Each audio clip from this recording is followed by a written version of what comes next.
And welcome to Pro Wrestling Smoke. What's going on, people? This is the second episode. I told you I was going to be doing the Pro Wrestling Smokes because I told you I love pro wrestling. I'm a huge pro wrestling fan. I'm a mark for it, whatever you want to call it, historian, all that shit, people. And my show going to be a little different because I'm not going to be reviewing match per some of these shows or this and that. I will talk about some news, some thoughts, stuff that I find interesting in the world of wrestling for this week, and so forth. So welcome to Pro Wrestling Smoke. Just in case you don't know who I am, if you're new to my YouTube channel, if you're new to my show on Spotify, I am Cameron Silver Champ, aka the Porn Rap Star. You know what I'm saying? Hey, find all my links with one link, allmylink.com/Porn Rap Star. And this show is sponsored to you by Pass That Inhalation Partners, at the proud owners of the Pass That Apparel. You can find that on T Public as we speak. 420 wear for the 420 smoker. You feel me?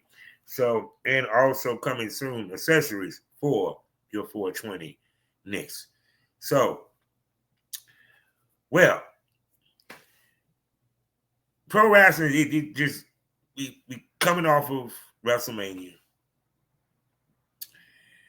The last episode I told you I reviewed WrestleMania night 1 and night 2 and everything. And we had gotten Raw. So, and I'm just going to do the highlights. One, we now have what's next for John Cena, which will be Randy Orton. No surprise there. They've had great matches. Actually, one of my favorite matches was, I think, a no-holds-barred match where both of them was busted open and bloody. It was like the last real bloody match that WWE had for a minute. And it was an I Quit match. That's what it was. And it was brutal. I like the fact that they're doing the countdown. It's funny. They're doing what they did with AEW did with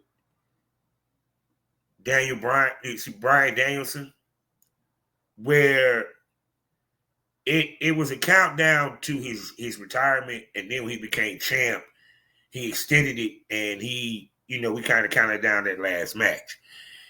And they're doing something similar with this.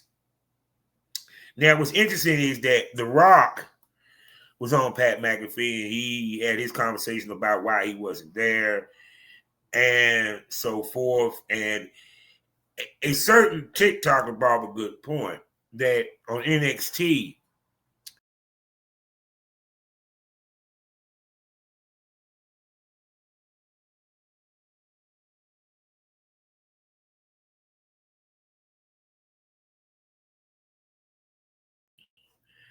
my internet is cutting up, people. Please forgive me. It's early in the morning.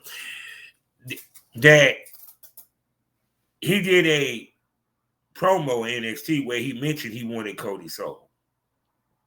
So I think when he said that and it made such a stink, they kind of had to pay that off in some way, shape, form, or fashion. They also said that John Cena didn't want to turn heel at WrestleMania. He wanted to turn heel at Elimination Chamber, which honestly, it would have been a big impact with WrestleMania. It's kind of funny that a lot of these promotions, they're very beholden to some of these old school wrestlers.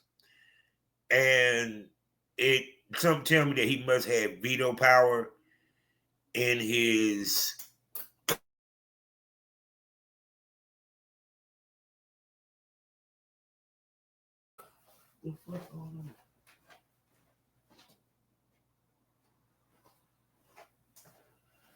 good, Matt. You know something? This is going to be a crazy day today. My Annie going in and out, so please forgive me, people. Now, back to my point where I was thinking. It's crazy how these guys have that much power when they say so on when they come back or what have you, and so forth. Like I told you, I was not surprised. I knew that John Cena was going to win the belt. I just didn't know what they were going to do next. And then, of course, Seth Rollins, we now have the new Dangerous Alliance with Seth Rollins and Braun Breaker, which I'm curious to see if there are going to be more people added, with both of them decimating CM Punk and the Tribal Chief Roman Reigns. And you know something, I like it. I actually, now that I think about it, I actually like it, because what made me like it, they added Braun Breaker. So basically what they did was combine him. How can I put this? You have his CM Punk, which is actually Seth Rollins. And then you have your bruiser, which is Braun Breaker. You feel where I'm coming from? So, and then of course, people would make a mention about Evolution and so forth. Do I think they're going to add a second person? I think a third person. It wouldn't surprise me if they do. The question is who. I don't know why I keep feeling Drew McIntyre in this. But no, because Drew's on SmackDown, so it wouldn't make sense. It had to be somebody on Raw. I saw the name Austin Theory because Paul Heyman was very high on Austin Theory.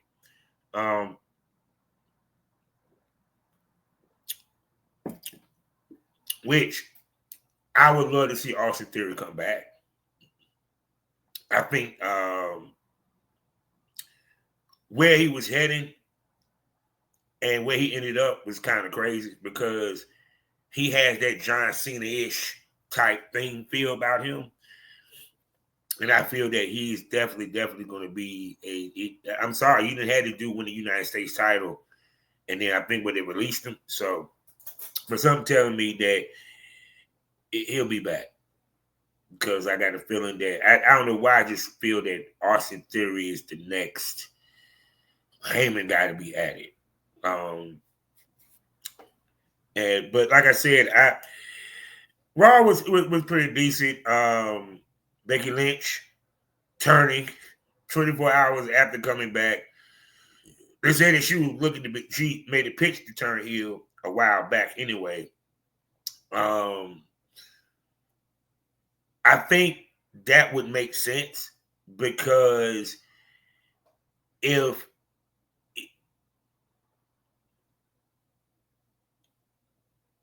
EO needs somebody to face, and who better than Becky Lynch? And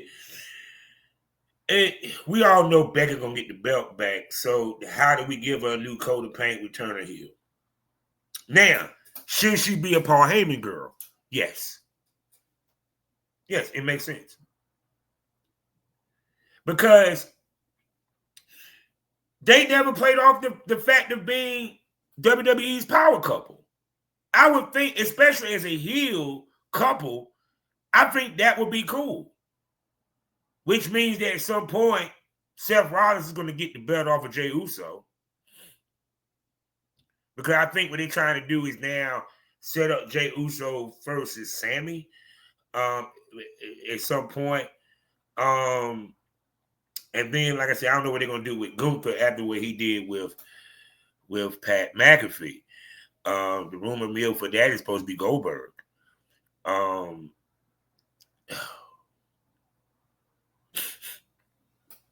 Like I say, I'm a big Goldberg fan, but him and Gunther. Now, Gunther needs a 20-minute match, and Goldberg is not 20-minute man anymore. He's 5 minutes. He's a spear and a jackhammer. 5 minutes in and out. So I'm a little auspicious with that. Now, I don't get to see SmackDown. And when I'm recording this is Friday. I don't get to see SmackDown, so I can't tell you about SmackDown. Now, I did get to see NXT. NXT was straight. I see that now they have focused Javon Evans to go after Dark State, which I am sorry. The standout guy is Sugar. I don't know what it is about that dude, but he got potential. But even more so than that, I see that they position that up. I smell the War Games coming at some point. I think Javon Evans had, was it Miles Burns? Whatever his name. Hold on. Let's see here. Let's stop playing. NXT.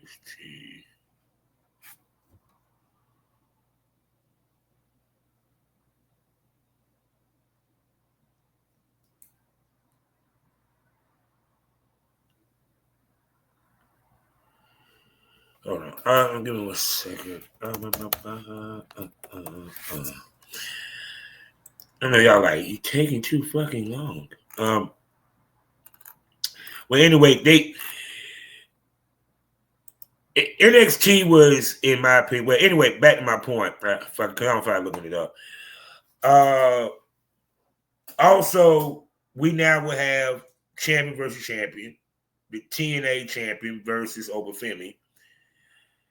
I didn't even mention Joe Henry making it to WrestleMania and then getting completely buried, or what have you. But right in as he had with Trick Williams, I think they setting up Trick Williams to go after the TNA World Title off the strength of this. With him and Obafemi having a match prior to that.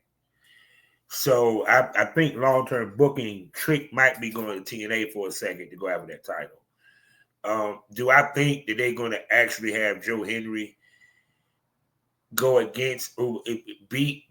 on Obafemi? No. Once again, why would I cut my nose off to spite my face? You actually think that they're going to let the NXT champion lose to the TNA champion? Now, if they do a winner takes all,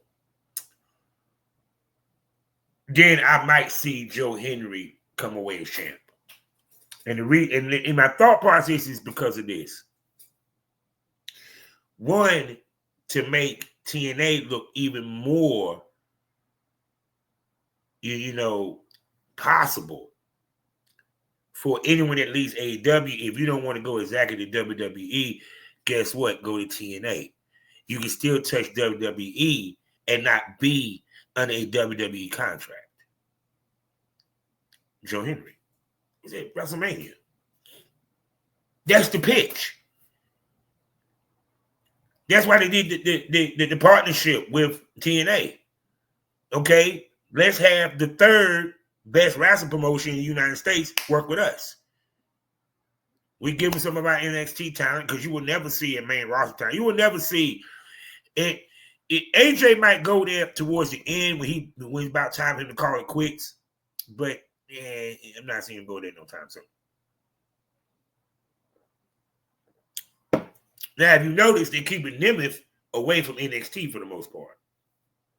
But I digress. Don't be surprised if you see Nemeth brothers pop up on NXT at some point. But the point I'm trying to make is they would do that because Joe Henry is one of the guys that Triple H has his eye on, that TKO have his eye on. So how do I ensure that when his TNA contract is up, we can get this fucker on the main roster? Because he's not going to NXT. Put the belt on him. If it ain't but for a month. So if they do a title versus title, I see that.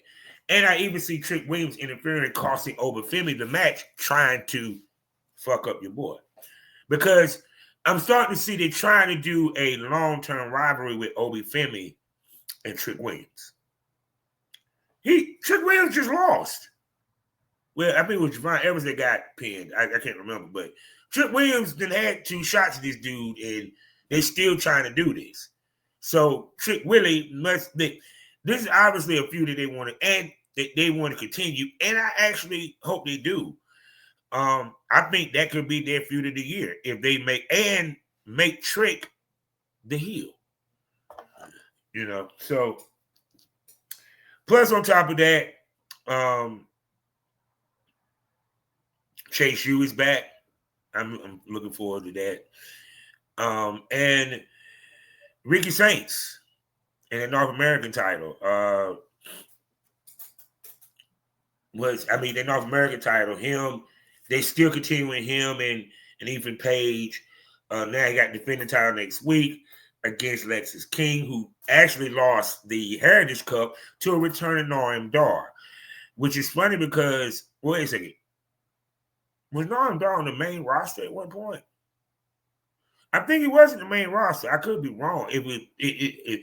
But due to an injury, he wasn't on the main roster. It was NXT. And I think they were pushing him towards becoming the NXT champion at some point. But he got injured.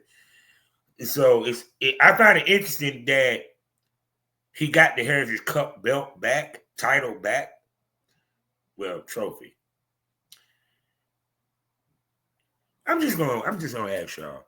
Do you think that the Heritage Cup should be better served as a title now or keep it as a trophy?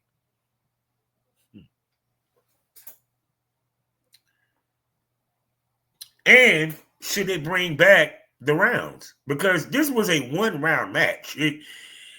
I thought the purpose of the Heritage Cup was to do it from UK type wrestling where you had rounds. They just Americanized the Heritage Cup, which was not meant to be Americanized.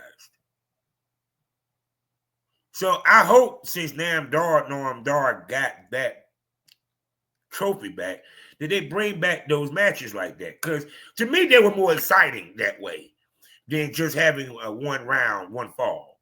I'm just saying. What else happened up there? Of course, Stephanie Becerra defeated Roxanne Perez, building her up. Of course, y'all know she had a nice, good match with Io Sky on Monday Night Raw. And apparently, we should be seeing a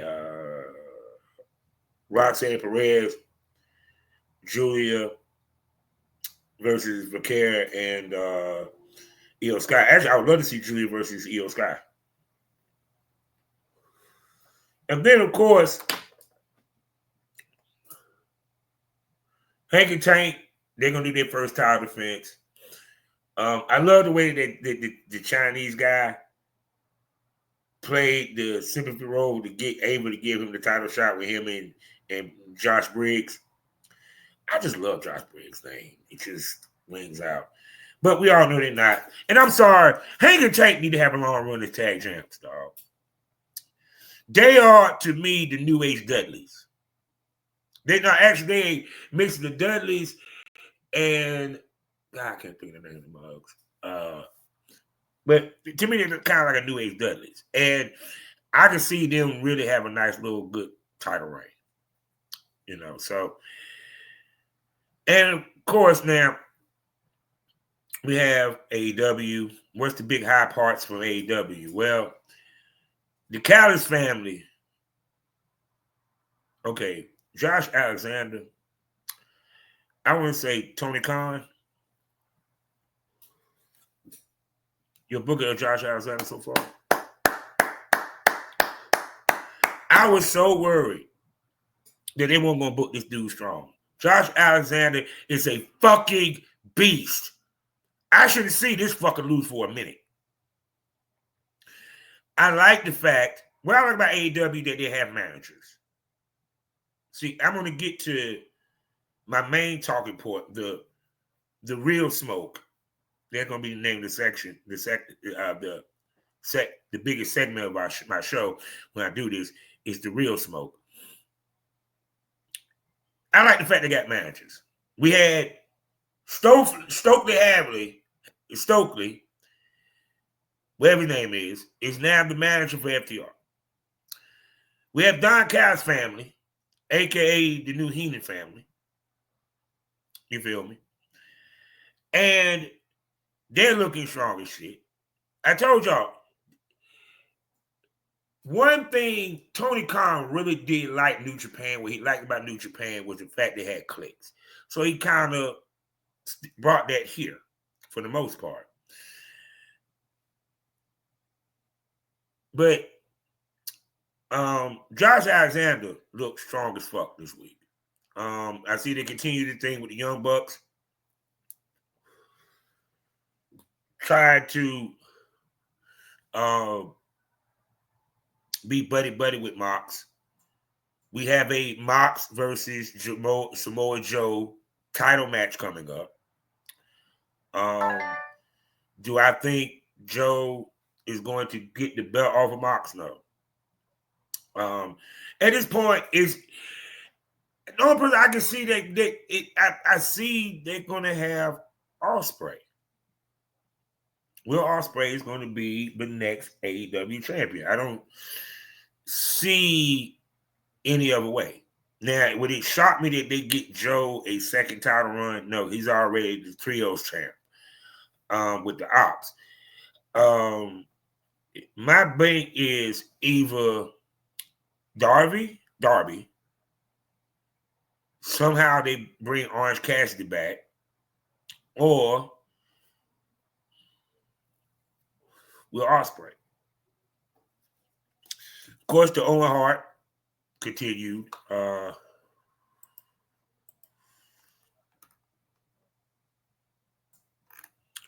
on, damn it. Who won that Owen Hart?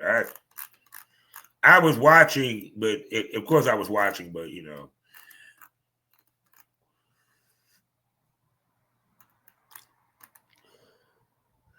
What we got here? Who is it? Christian right here.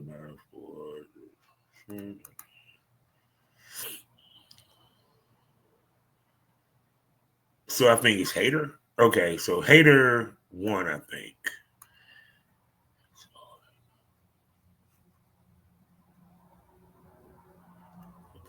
Okay, so it's gonna be Hater and Monet in the finals. This is gonna be a good ass match. Actually, probably in my opinion, one of Monet's best matches. And that's saying something because, well, her and Athena, they had a barn burner. But I like that finals. Hater and Monet. Hater defeated Chris Statlander. I would like to see a feud with Mercedes Monet versus Athena. But I think what they're about to do is break up Athena and Billy Starks and have them beef for the Ring of Honor Women's Championship, because at some point Athena got to drop it. So, I mean, she can't hold the belt forever. Give me a break. I love the fact that Christian is an asshole. There was some funny shit where he said to your boy about how he basically laid the pipe to the dude's mom and basically took the television title from him. So in essence, he's doing the same thing with the TBS belt. He's going to do the Ring of Honor title. Oh my God. You can't make, hey, look, Christian know how to make it work, people. I'm sorry. He know how to make it fucking work. So I'm sorry. I can't wait for him and Edge to finally get together. So, and then of course the Hurt Syndicate stealing MJF's car, and Bobby Lashley just still giving it thumbs down. Let me tell you something. MJF, bar none, is probably the best thing on AEW, because he's the one guy that you enjoy watching wrestle, but you also enjoy when he don't wrestle. Because that shit was funny. I went back and had to go back and watch it over again, and I was like, this is some shit. But I'm not even going front. I don't see him ending up with them. It's either I see him helping FTR becoming the tag champs and siding with them, because I don't mean no harm. MJF ain't black. And when I think of Hurt Syndicate, I see three strong black dudes. Plus, we still got Cedric Alexander, the King. The King is going to soon, I hope, get signed to AEW, and we can have the Hurt and get finally back together in full strength. We can have my man Bobby Lashley finally take his rightful spot at the top of AEW as the AEW World Heavyweight Champion like he posed to, and the boys, the tag champs.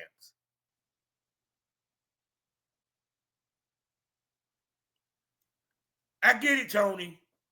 You don't want Bobby to just come in and just take the belt.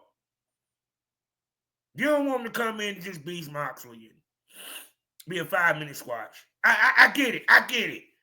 You want to save Bobby Lashley dominant title reign in the history of AEW for next year. I get that. But can you please go ahead and sign Cedric Alexander? I mean, the 90 days is over. He's already booked the wrestle some places. I'm waiting for Deadlock Pro to bring their motherfucking asses back to Durham, and I get to see my boy get loose.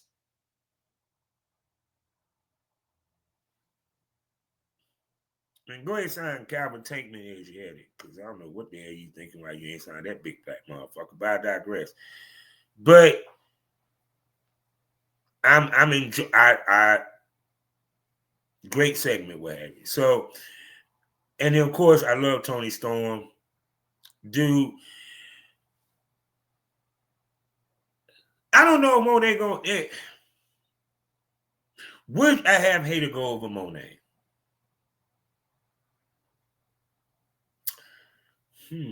Hater versus, that ain't the money match.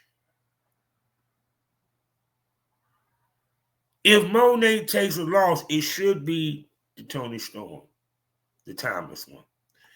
And of course, you know, FTR is now continuing their heel turn. And of course, like I told you, they had Stoker Hackaway. Everyone loves beating up on the Rock and Roll Express, don't you think?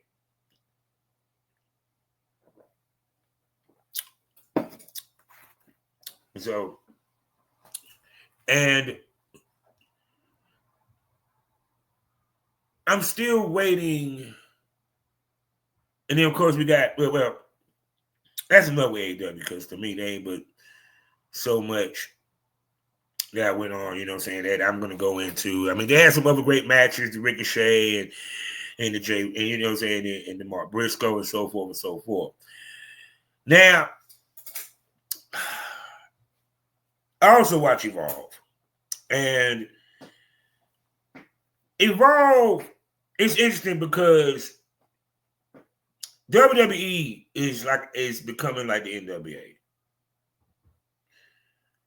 And Evolve is probably really, honestly, they're more developmental in every which way. But they got potential there. So if you notice, certain cats that popped up on NXT, like Callie Armstrong. Y'all need to pay attention to her. She is different. And Swipe Right, now the group, the Vanity Project. And it's actually got some pretty decent shows, some good matches. I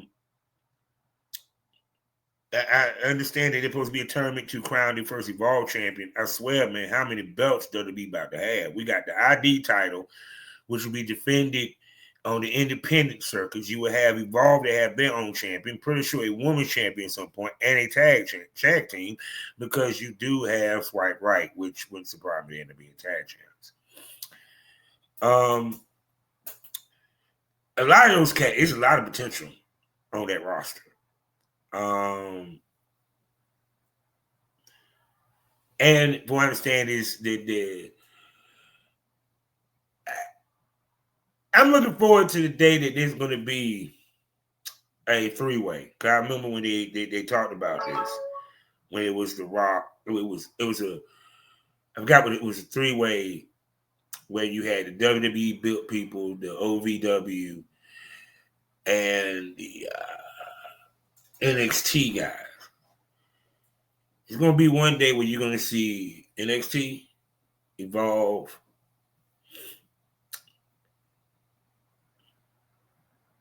and either a TNA guy or a AAA. So, but no, Evolve is pretty good. They've been having a bunch of shows. They got some good wrestlers over there. I've been peeping just a few. That Kinu.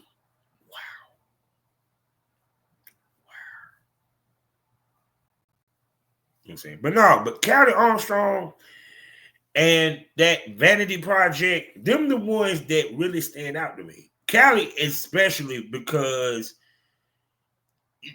she just comes off as that bad bitch. I mean, like, you slap that chest, I'm different. And she's physical. You know what I'm saying?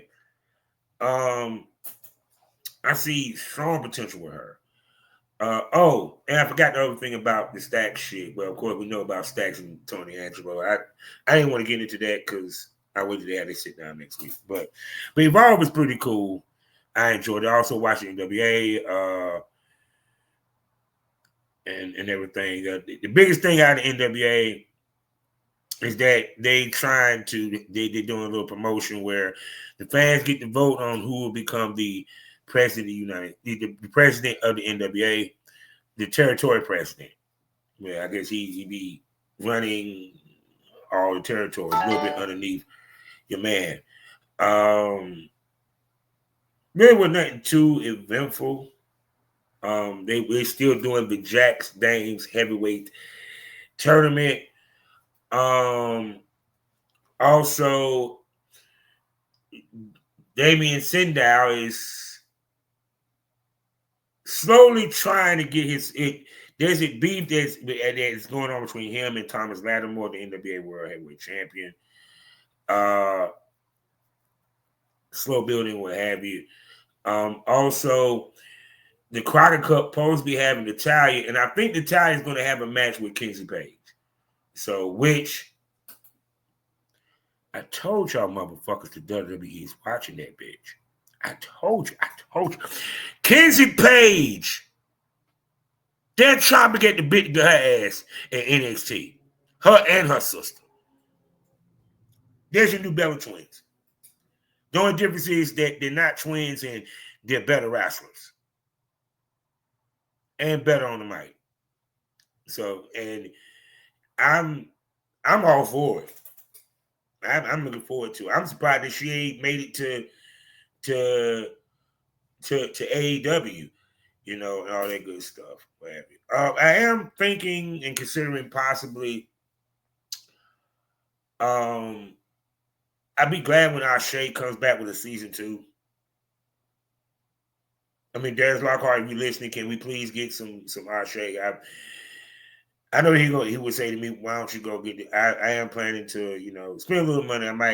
I'm waiting for the right one, and the one that I want is Darius Lockhart and him for that title, that rematch. Because Darius Lockhart. That's keep telling you, please go check out Darius Carter. I like him. He's one of my favorites. He's the Ashe champion, and all that good stuff. So now, let's talk some real smoke. And there's been a lot of Mount Rushmores that have been going around lately. I talked about the one for porn and male and female black points in particular. And horror and rap in Atlanta. Well, what I wanted to talk about was managers. And in my opinion, and the question that I posed to my wrestling smokers, is Paul Heyman the GOAT of managers?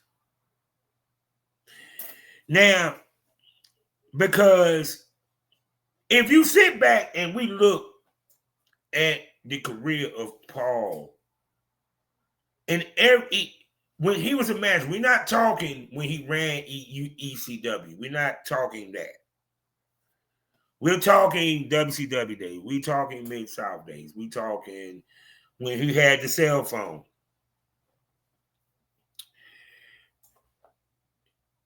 everyone he touched, he actually made gold.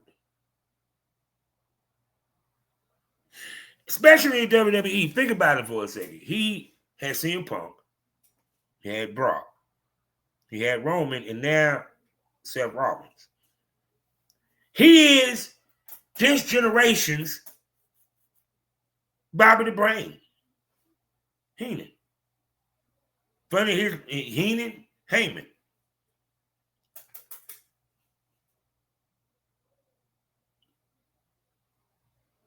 We chant his name when he comes out. I am Paul Heyman. Probably one of the most quick-witted motherfuckers you'll ever see.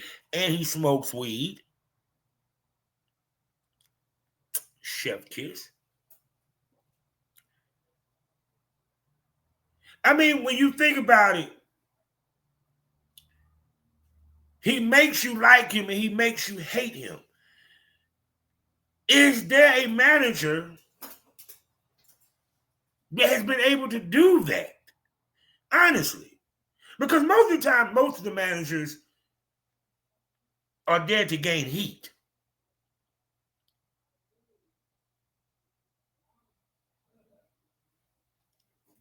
And see, it's crazy that if you look at WWE, they have more general managers than they have managers. And I think having a manager with a clique, what have you, is very important. Now, I get it that they're doing this so that, because at one point, the WWF, 3 W's, it had like 5 to 6 to 8 managers. You had the Wizard, you had Lou Albano, you had, at one point, I do remember, what was his fucking name? Buddy Rogers at one point. Yes, I'm that old. I do remember when I was that young seeing him talk. Slick. I can go down the list. This era, they haven't had many marriages. The only one that they didn't had was they had valets. But when it comes to the managers, Heyman, he's been the only one for the past decade. So, which brings me to Western Mount Rushmore, my Mount Rushmore of pro wrestling managers. Well, I already told you one, Heyman. Number 2, fucking Jim Cornette. How can you not have a Mount Rushmore if you ain't got that fuck on there? See, Jim Cornette got nuclear heat and got sympathy. See, it's just a difference between him. It's funny how him and Heyman from the same ilk. They both were photographers at one point. They both even ran promotions. They both done create for WWE. I don't need to say no more. But if you don't remember Jim Cornette as a manager, I want you to go on YouTube and go look back at the Midnight Express. No. Fuck Smoky Mountain. Fuck WWE. Mid-South WCW. I remember my boy walking in there. We're like, yeah, why don't you get that camera over here? He walking in like, yeah, it's time for the prettiest face in wrestling to come and talk to you. Put the camera right here, buddy. And I remember that interview. And he talked about it on the show because Dusty Tate said, it's Jimmy. I need you to go out there and just do something for a couple minutes with that ass. Because we need to extend the time on the show, Daddy. So I need you to go out there. I need you to touch the fans and do what you do, baby. Make it funky like a monkey. You know what I'm saying? He went out there. And that shit was cool as shit. But and once again, I remember when Paul Heyman, I remember that episode where Paul Heyman jumped and it meant the original Midnight Express jumped the Midnight Express and he was busted open. Jim Cornette, you can't think of anybody else. He was a beast with it. Number 3, I just said the other one, Bobby the Brain fucking Heenan. Bobby the Brain fucking Eaton. From Nick Bockwinkel to Andre the Giant. The Heenan family.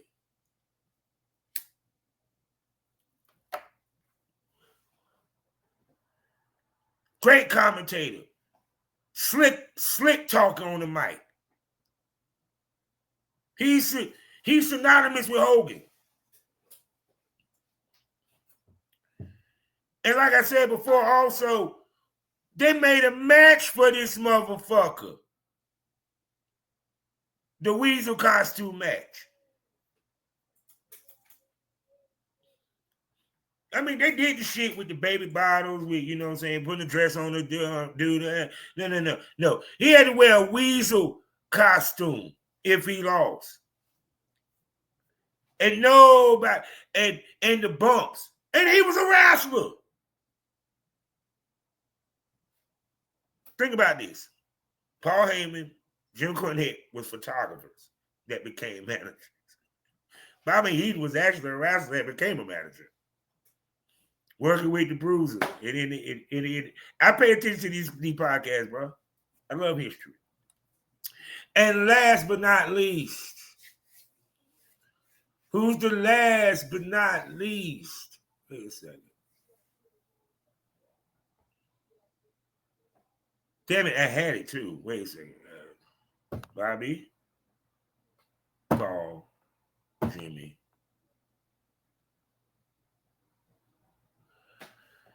It's a toss-up. Oh, guys, a toss-up. It's a toss-up. I have to say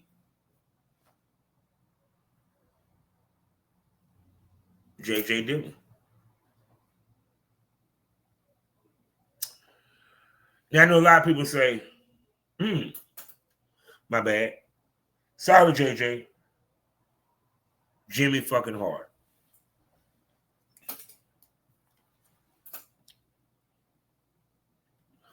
Now, y'all can show this to Jim Cornette. Y'all can show this to any of these other motherfuckers. I will argue them down with them four. Jimmy Hart is the fourth person that needed my Rushmore because, one, not only did he manage Jerry the King Lawler, he also managed people to try to take Jerry the King Lawler out. He managed Andy Kaufman. He managed Hogan. He managed the Hart Foundation.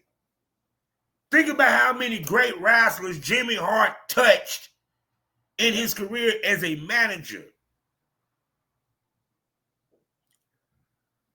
He went from the slick talking dude that's in Memphis, you know what I'm saying? He had a whole different hairstyle to now he got the megaphone.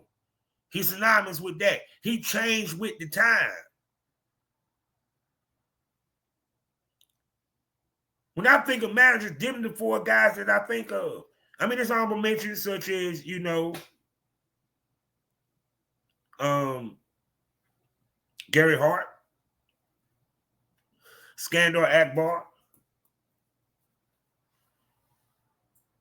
You know what I'm saying? Damon Sandow right now and Don Callis. But they're the four. Because all these suckers took bumps. They brought a different style of management into the game. Great on the mic. Now, who I think was the best mic skills? That's between Jim Cornette and Paul Heyman. No disrespect, Bobby. God bless the dead. No disrespect. Them two motherfuckers, that's hard to pick between them two because Jim Cornette used to say some shit. And Paul Heyman, he's still saying some shit to this day. I mean, if you heard about Paul McAfee, oh my God, he was eviscerating people. And then they were talking about the roast. He had Fluffy ready to fight. See, I'm gonna tell you where y'all fucked up. Y'all let Paul hit that weed. Y'all let him hit that ooh wee. I'm for real. I believe Paul Heyman sitting there, he hit that weed. All right. This is what I'm gonna say today.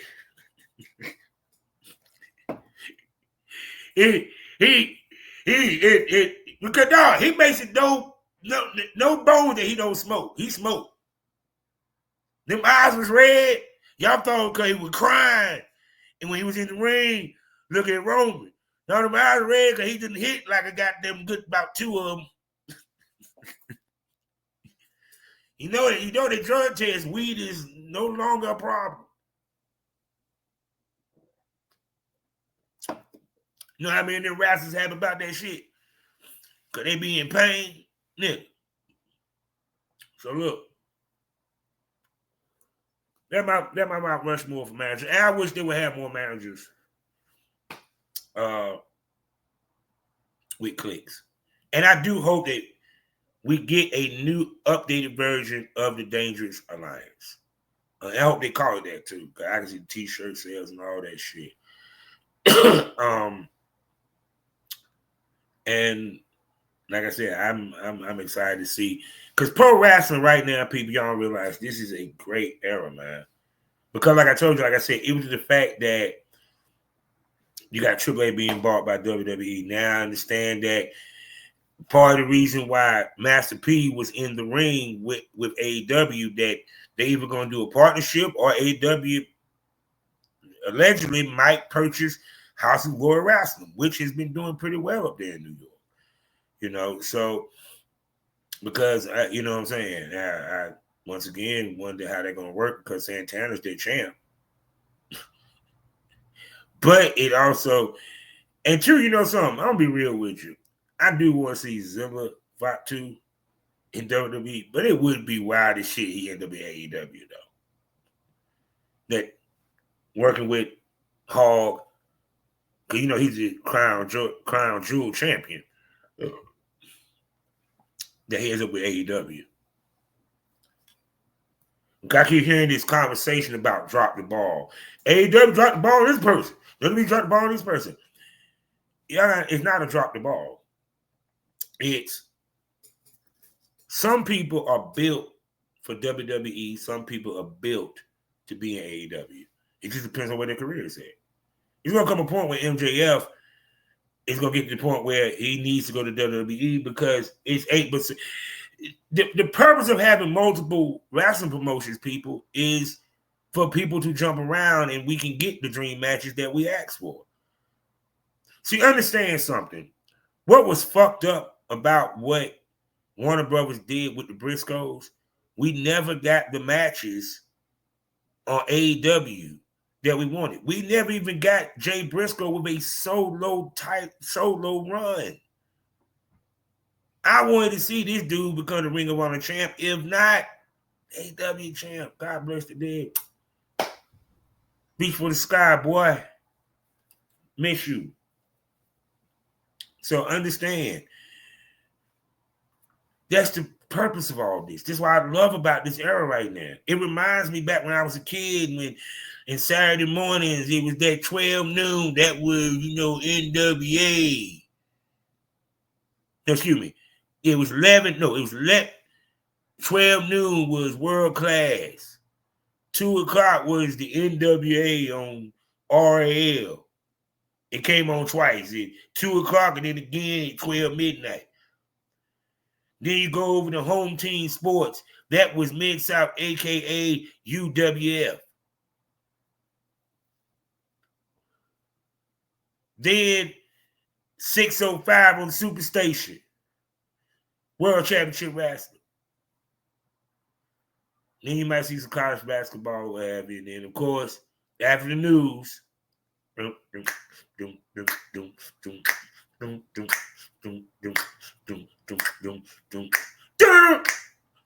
Mid-Atlantic Championship Wrestling with Bob Goggle. See, now that was one day. And then Sunday or Monday, you get AEW on ESPN.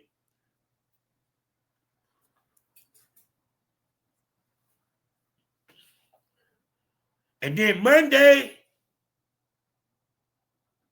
Madison Square Garden Network, WWF. That's what it was. Now it's every day of the goddamn week. The only thing I'm missing is TNA. Now we got streaming. That means I can watch Hog. I can if I can go back and look at shit for DPW. It is beautiful. So I love it. And like I said, I listened to what Conan was saying about the AAA thing, and that's the one, and I totally agree with what he's saying, is that what this does for AAA, with them working with TKO, now their production goes up. Understand something, AAA wrestling is pretty damn good. It's just the TV sucks. I just hate that Paraguayo is it's not Junior. It's not here for the American audience to see him, because I think this gonna ask, well, do you think you're gonna make AAA more visible in America? Fuck yeah. You already start with World Collide. Now here's the next question. Are you going to get AAA on Tubi or Peacock? I mean, they got involved. They have Hispanic shit on Tubi. They have Hispanic shit on Peacock. At one point, they had NXT on Peacock.